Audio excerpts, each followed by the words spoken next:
Face à des juifs orthodoxes, ces hommes, habitants de Jérusalem-Est, multiplient les provocations. Pourquoi lances-tu du gaz ? Ici, toujours à Jérusalem, un autre groupe de Palestiniens agresse un cycliste sans raison apparente. Des témoins se lancent à sa poursuite et le confrontent. Ces derniers jours, des images emplies de violence ont envahi les réseaux sociaux. Nombre d'entre elles ont été tournées à Jérusalem. Souvent, elles témoignent d'agressions commises par des Palestiniens de Jérusalem-Est sur des juifs orthodoxes. Certaines narguent les forces de police. Une mode très suivie et commentée sur TikTok en particulier qui exacerbe les tensions, particulièrement dans la ville 3 fois sainte où les affrontements se sont multipliés à nouveau lundi soir, malgré la condamnation des députés juifs et arabes israéliens. Lundi soir, la police a entre autres arrêté 6 Israéliens de confession juive.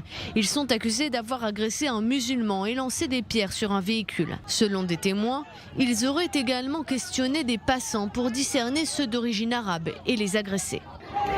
Près d'un arrêt de tramway, des dizaines d'autres jeunes juifs ont scandé « Mort aux Arabes ».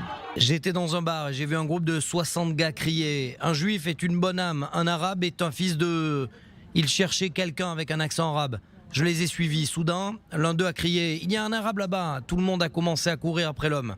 Puis une voiture de police est arrivée et plusieurs agents les ont poursuivis. À Jaffa, dans le sud de Tel Aviv, les violences se sont également multipliées lundi soir. 3 personnes ont été arrêtées. Comme la veille, des manifestants étaient venus soutenir 2 Arabes israéliens arrêtés dimanche pour avoir agressé le directeur d'une yeshiva et son assistant. Des affrontements ont éclaté après l'interpellation d'un préadolescent pour avoir allumé des pétards.